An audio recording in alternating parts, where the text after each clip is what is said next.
Assalamualaikum warahmatullahi wabarakatuh. Perkenalkan, saya Sylvia Ananda Putri dengan NIM 20017028 dari Prodi Sastra Indonesia. Maksud dan tujuan saya untuk membuat video ini ialah untuk memenuhi tugas ujian tengah semester mata kuliah Dasar-Dasar Filsafat yang diampu oleh Ibu Dr. Siti Ainim Liusti pada sesi 0065. Adapun topik pembahasan yang saya bahas pada video ini ialah mengenai epistemologi. Berikut video penjelasannya. Pada video ini saya akan menjelaskan 3 pokok pembahasan mengenai epistemologi. Yang pertama mengenai pengertian epistemologi, yang kedua istilah-istilah lain dari epistemologi, dan yang ketiga adalah metode berpikir dari epistemologi. Sebelum masuk kepada inti pembahasan kita, mari kita simak dulu apa sih pentingnya belajar epistemologi. Nah, epistemologi ini merupakan hal yang sangat menarik untuk dibahas, sebab epistemologi itu sendiri membicarakan atau membahas mengenai sumber-sumber, sifat, dan kebenaran pengetahuan, yang mana teori epistemologi ini seringkali disebut dengan teori pengetahuan atau filsafat pengetahuan. Karena pokok pembicaraan dalam epistemologi berkenaan dengan hal-hal yang ada sangkut pautnya dengan masalah pengetahuan. Jadi, manusia tidak hanya membutuhkan kebutuhan pokok saja, akan tetapi manusia juga memerlukan informasi untuk mengetahui keadaan di lingkungan sekitar mereka. Dan untuk memperoleh informasi tersebut, manusia melakukan komunikasi. Dan salah satu informasi yang didapat dari komunikasi ialah pengetahuan. Nah, setelah kita mengetahui pentingnya belajar epistemologi, tentu kita juga harus mengetahui pengertian dari epistemologi itu sendiri. Nah, secara bahasa atau etimologi, epistemologi ini berasal dari bahasa Yunani, yaitu dari kata episteme yang berarti pengetahuan dan logos yang berarti teori atau ilmu.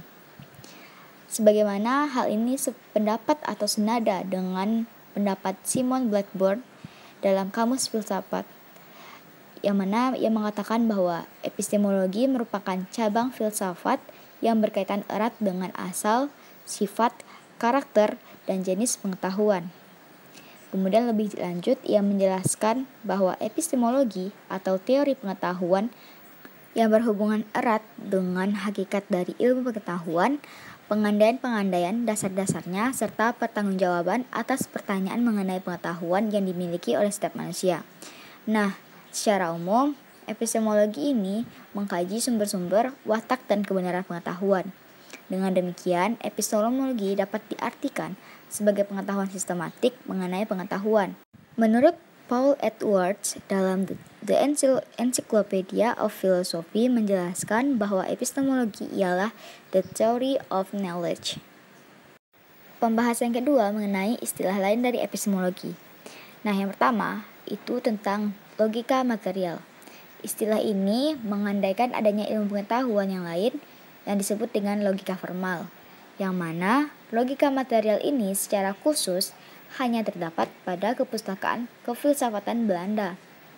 Nah, apabila logika formal menyangkut bentuk pemikiran, maka logika material menyangkut isi dari pemikiran itu sendiri.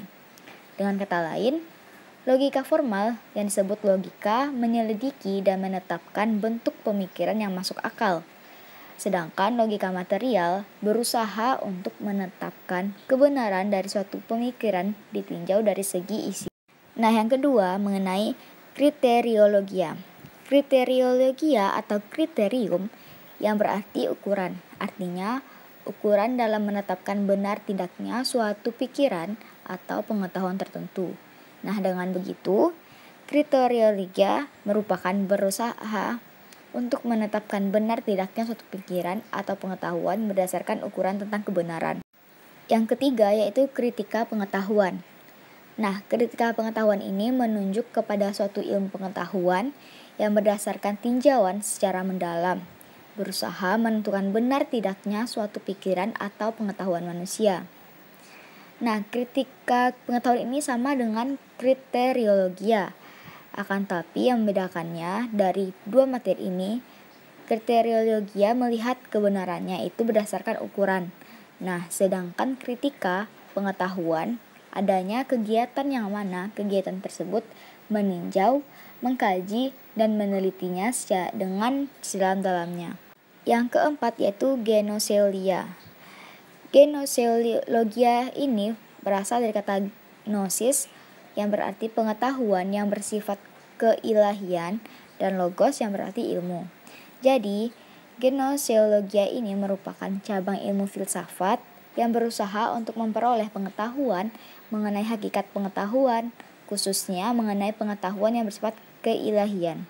Yang kelima yaitu filsafat pengetahuan. Filsafat pengetahuan ini mempersoalkan mengenai masalah hakikat pengetahuan. Hal-hal yang dibicarakan dalam filsafat pengetahuan ini ialah suatu ilmu kefilsafatan yang secara khusus hendak memperoleh pengetahuan tentang hakikat pengetahuan. Kemudian selanjutnya, poin ketiga yaitu tentang metode berpikir oleh epistemologi. Yang pertama yaitu rasionalisme. Nah, metode ini berpandangan bahwa segala sesuatu yang berkaitan dengan bernalar yang harus didasari dengan rasio atau perukuran, pola, dan logika.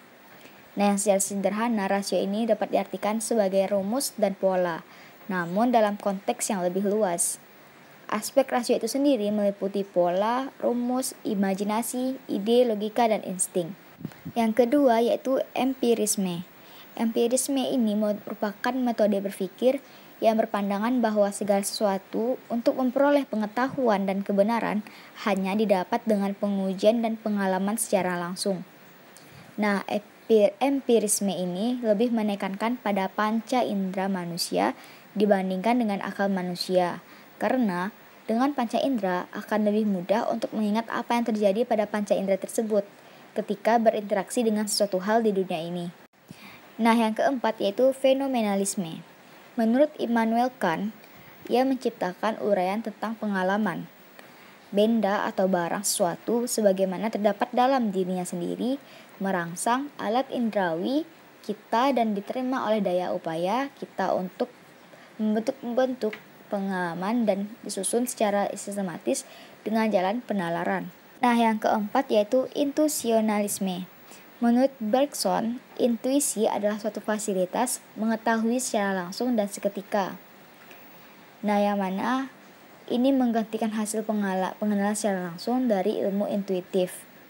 Salah satu selang dari unsur-unsur berharga dalam intuisionalisme menurut Bergson adalah ajaran ini memungkinkan hal hadir suatu struktur pengalaman di samping pengalaman yang dihayati oleh indera. Dengan demikian, data yang dihasilkannya merupakan bahan tambahan untuk ilmu di samping ilmu yang dihasilkan oleh penginderaan. Nah, yang terakhir yaitu dialektis. Dialektis ini merupakan tahap logika yang mengajarkan kaidah-kaidah dan cara penuturan serta analisis sistematik tentang ide-ide untuk mencapai apa yang terkandung dalam pandangan.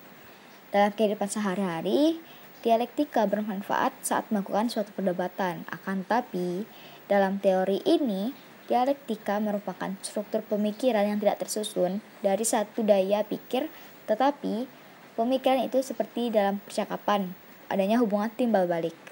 Dari pemaparan materi tadi dapat kita simpulkan bahwa epistemologi merupakan teori pengetahuan yang berhubungan dengan hakikat dari ilmu pengetahuan, pengandaian-pengandaian, dasar-dasarnya, serta pertanggungjawaban atas pernyataan mengenai pengetahuan yang dimiliki oleh setiap manusia.